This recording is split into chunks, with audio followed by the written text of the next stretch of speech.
একটা সময় ছিল যখন ক্ষুধাই ছিল তিশা মুন্ডার সবচেয়ে বড় ভয়।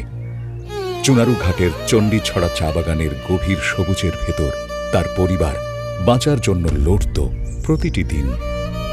চা বাগানে মায়ের সামান্য আয়, বাবার অনিয়মিত কাজ, সংসারের বোঝা বাড়ছিল প্রতিদিন।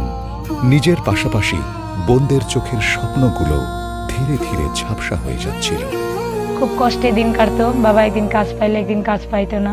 বোনদের পড়াশোনা নিয়ে বাবা অনেক টেনশনে থাকতো। তখন মনে হতো এর থেকে বের হওয়ার কি কোনো পথ নেই। 2018 সালে প্রতিবেশীর কাছ থেকে শোনেন প্রাণ আরএফএল গ্রুপের হবিগঞ্জ ইন্ডাস্ট্রিয়াল পার্কে নারীদের জন্য কাজের সুযোগ। বাস্তবের কষ্ট পেরিয়ে তিশা প্রথমবারের মতো আশায় হাঁটা শুরু করেন। আগের রাতে ঘুম হয়নি, ভাবছিলাম কাজ পাবো তো। যখন কাজ পেলাম তখন মনে হলো এবার পরিবারের পাশে দাঁড়াতে পারবো। আজ তিশা মুন্ডা শুধু একজন কর্মী নন, পরিবারের একমাত্র উপার্জনকারী।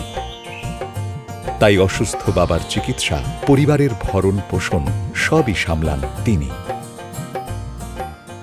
বোনদের বিশ্ববিদ্যালয়ে পড়াশোনা করতেও সমর্থন দিয়ে যাচ্ছেন নিজের সামর্থ্যের সীমা পর্যন্ত। পরিশ্রম আর দক্ষতা নিয়ে তিশা মুন্ডা আজ হয়েছেন অ্যাসিস্ট্যান্ট অপারেটর। নিজের উন্নতির পাশাপাশি তিনি অনুপ্রেরণা হয়ে উঠেছেন আশেপাশের বহু নারীর কাছে। তিশা মুন্ডার গল্পই শুধু নয়, তার মতো হাজারো নারীর জীবনে পরিবর্তন এনে দিয়েছে হবিগঞ্জ ইন্ডাস্ট্রিয়াল পার্ক।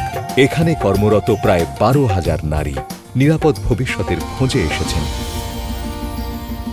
প্রাণ আরএফএল গ্রুপ তাদের জন্য তৈরি করেছে স্থায়ী আয়, দক্ষতা উন্নয়ন এবং সম্মানজনক কর্মপরিবেশের সুযোগ। আমার মতো আরো নারীরা যেন নিজেদের জীবন বদলাতে পারে, এটাই আমার স্বপ্ন।